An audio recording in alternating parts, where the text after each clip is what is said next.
Dear student, this is the Pahuja Law Academy. My name is Gyanen Pandey. Today, discuss on the subject of SOGA, Sales of Goods Act.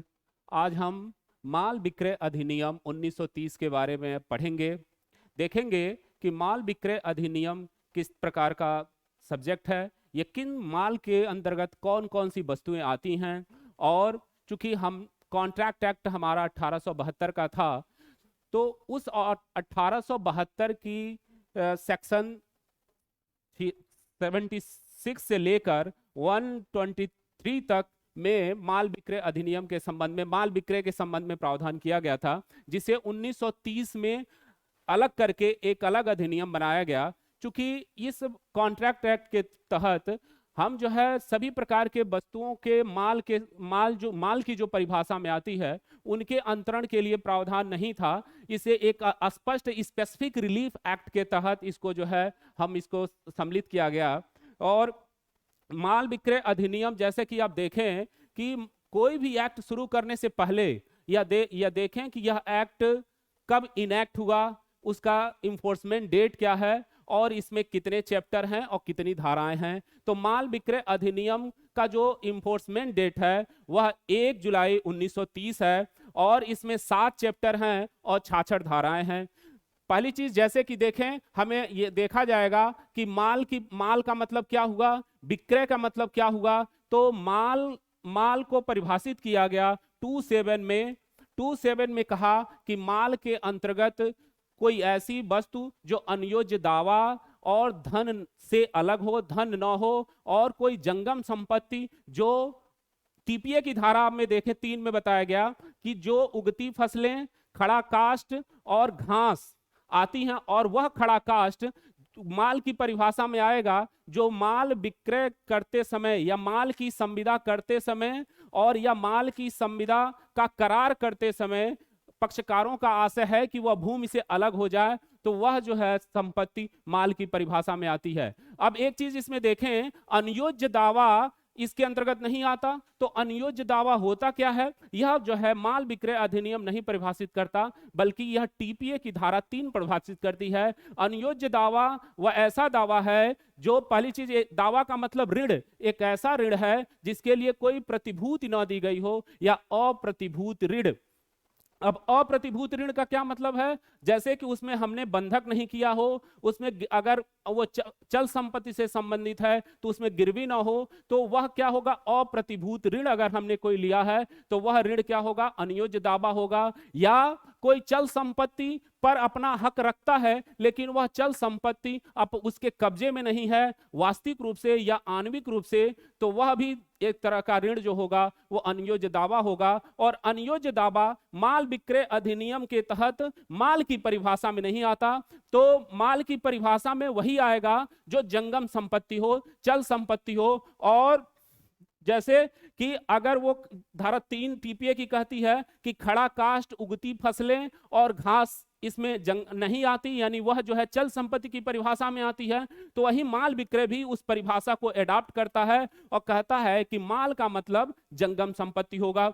दूसरी चीज, अब देखिए, विक्रय कहा कि विक्रय को जानने से पहले हम ये देखें कि विक्रय कौन करेगा। तो विक्रय के लिए 2 पक्षकार होंगे, एक क्रेता होगा और एक विक्रेता होगा। क्रेता को ये माल विक्रय अधिनियम की धारा 2(1) में परिभाषित किया गया कि क्रेता वह व्यक्ति है जो माल को क्रय करता है या क्रय करने का करार करता है। दो चीजें, क्रय करता है या क्रय करने का करार करता है, वह क्या होगा, क्रेता होगा। और विक्रेता कौन होगा, तो विक्रेता को 2(13) में परिभाषित किया, विक्रेता वह होगा जो माल को विक्रय करता है या विक्रय करने का करार करता है। तो अब प्रश्न उठता है कि विक्रय क्या है। तो विक्रय को माल विक्रय अधिनियम में बताया गया कि धारा 4 में परिभाषित किया गया कि विक्रय का हम क्या अर्थ लगाएंगे। तो कहा कि विक्रय का तात्पर्य विक्रेता द्वारा कीमत के बदले माल में की संपत्ति का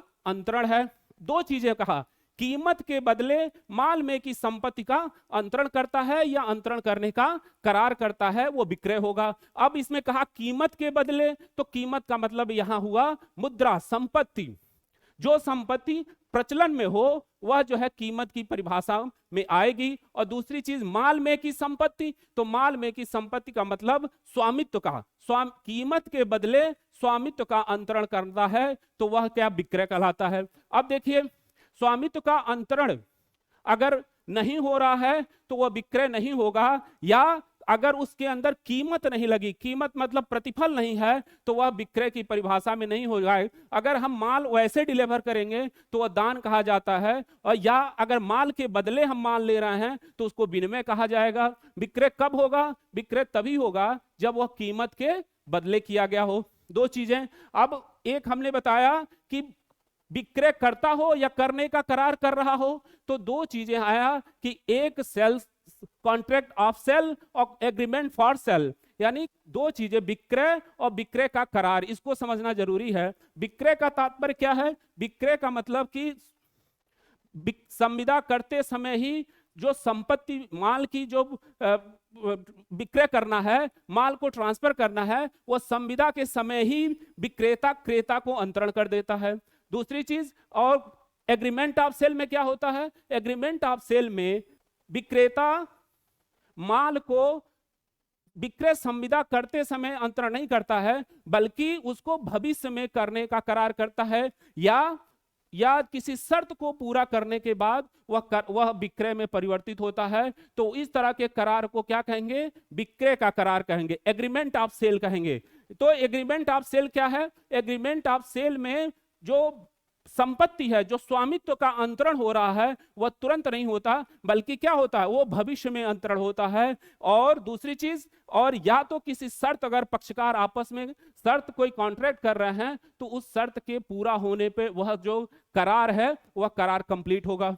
तो अब विक्रय, और विक्रय में क्या होता है? विक्रय में तुरंत वह क्रेता जो है उस संपत्ति का, उस माल का स्वामी हो जाता है। तो विक्रय और विक्रय करार में अंतर क्या हुआ? विक्रय और विक्रय करार में निम्न अंतर होंगे। आप देखेंगे कि विक्रय में स्वामित्व का अंतरण विक्रय के संविदा होते समय ही हो जाता है, जबकि विक्रय करार में स्वामित्व का अंतरण नहीं होता, बल्कि वह जो है भविष्य में उसका अंतरण होता है। दूसरी चीज, विक्रय के समय अगर देखा जाए वस्तु को लेकर, उस विक्रय अगर हम संविदा कर रहे हैं तो उस वस्तु का अस्तित्व में होना आवश्यक है विक्रय की दशा में। लेकिन अगर विक्रय करार है, भविष्य में हम उसको अंतरण करने की बात कर रहे हैं, तो वह संपत्ति का अस्तित्व आवश्यक नहीं है। संपत्ति भविष्य में भी उसको दी जा सकती है, या भविष्य में जब वो संपत्ति देता है तो वह उस जो क्रेता उसका मालिक होगा। दूसरी चीज कहा कि चूंकि यह क्या है, जोखिम अगर मान लीजिए कि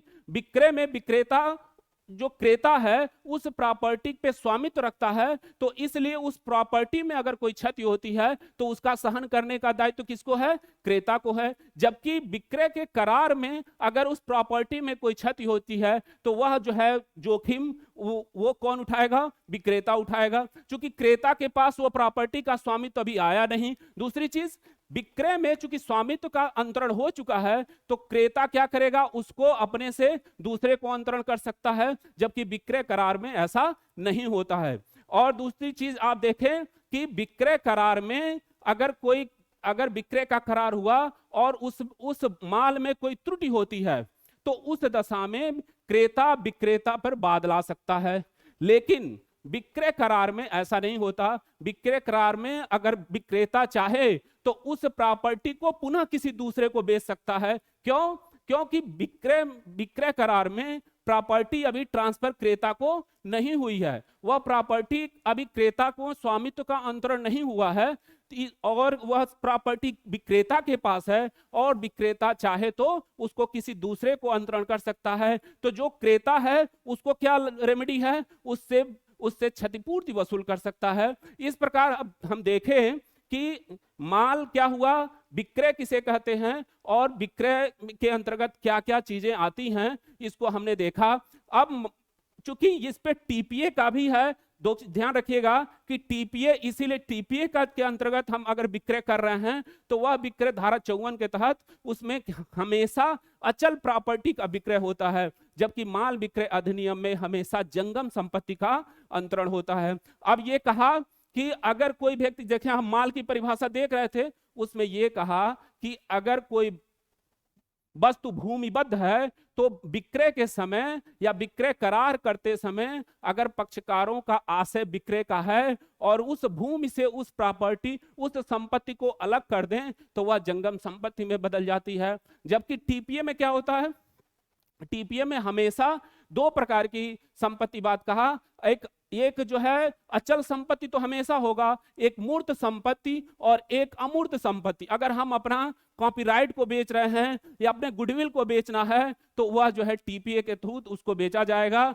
और उसके लिए रजिस्ट्रेशन आवश्यक है। अगर प्रॉपर्टी अगर मूर्त प्रॉपर्टी है और 100 रुपए से अधिक की है तो उस दशा में उसका रजिस्ट्रेशन आवश्यक है, और अमूर्त प्रॉपर्टी है तो प्रॉपर्टी कितनी की भी हो उस दशा में क्या होगा, उसका रजिस्ट्रेशन हर हाल में करना आवश्यक होता है। तो फ्रेंड्स, आपने देखा कि माल विक्रय अधिनियम के तहत माल की परिभाषा में क्या आता है, विक्रय कैसे करते हैं। विक्रय में दो चीजें आप देखेंगे, एक विक्रय और विक्रय करार। तो इन दोनों के अंतरों को आपने स्पष्ट किया, आपने देखा। धन्यवाद।